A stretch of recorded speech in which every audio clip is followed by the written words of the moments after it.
আমাদের অত্যন্ত প্রিয় রাজনীতিবিদ, আমাদের হাদি ভাইয়ের জন্য দিলটা কাঁদে। ইসলামের এই সৈনিকটাকে জলেমরা বাঁচতে দিল না। এই বাংলাদেশে যারাই হকের কথা বলতে চায়, যারাই দেশের কথা বলে, তাদের গলা টিপে ধরে জালেমরা। কথা বলেন ঠিক কিনা আমার ভাইয়েরা? জলেমদের মাকসাদ একটাই, শাহজালালের এই মাটিতে কেউ যদি হকের কথা বলতে চায়, আমাদের হাদি ভাই, হাদি নামের অর্থ হলো যে ন্যায়ের পথ দেখায়, সত্যের পথ দেখায়।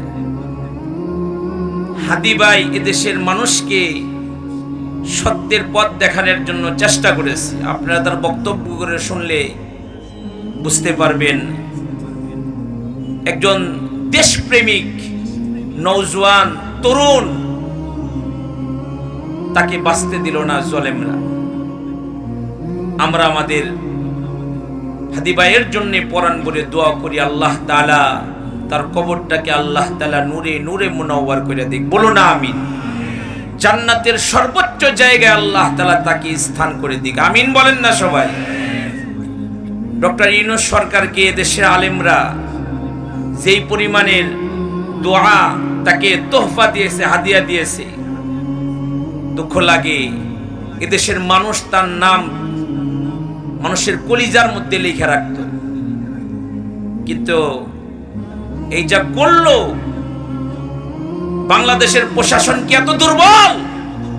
এত দুর্বল প্রশাসন বাংলাদেশের প্রশাসন যে খুন করার পরে ঠান্ডা মাথায় দেশে অবস্থান করে লুকায়া দেশ ত্যাগ করলো, দাদার দেশে গিয়া পাড়ি জমাইলো।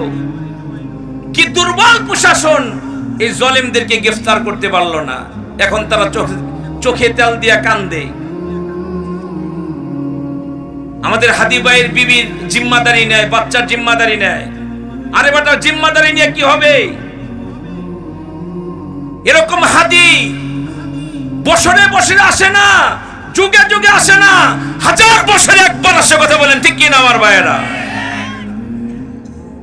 আমরা একজন দেশপ্রেমিককে হারাইলাম। তবে জালেমরা মনে করেছে যে হাদিকে মাইরা ফেললে বুঝি এদেশের তৌহিদি ইমানদার মুমিনরা। আমরা আমাদের হাদির জন্য দোয়া করি। এক হাদি চলে গেছে, শত শত হাদি আবার দাঁড়ায় গেছে। কথা বলেন ঠিক কিনা আমার ভাইয়েরা? গত রাত্রের আন্দোলন দেখে দিলে শান্তি পেয়েছি, আলহামদুলিল্লাহ। তাদের আন্দোলন দেখে দাড়ি টুপি নাই,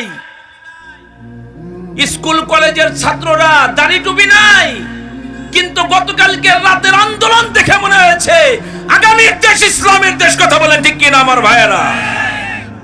এবারে ভোট দিব ভাই সেই মানুষের যে মানুষ পক্ষে থাকে আল কোরআনের। রাজি তো ইনশাআল্লাহ? কারা কারা রাজি? হাত দেখতে চাই। নারে তাকবীর, নারে তাকবীর। হাত নামান। প্রিয় ভাইয়েরা, এমন নেতা নির্বাচন করব যেই নেতা সংসদে গিয়ে আল্লাহর কোরআনের কথা বলবে, ইনশাআল্লাহ বলি। এমন নেতা নির্বাচন করব না যে ওয়াজের প্যান্ডেলে দাঁড়ায় সালামটা শুদ্ধ করে দিতে পারে না। এরকম নেতা আছে না নাই? লজ্জা করে না ভোট ভিক্ষা করতে আসো?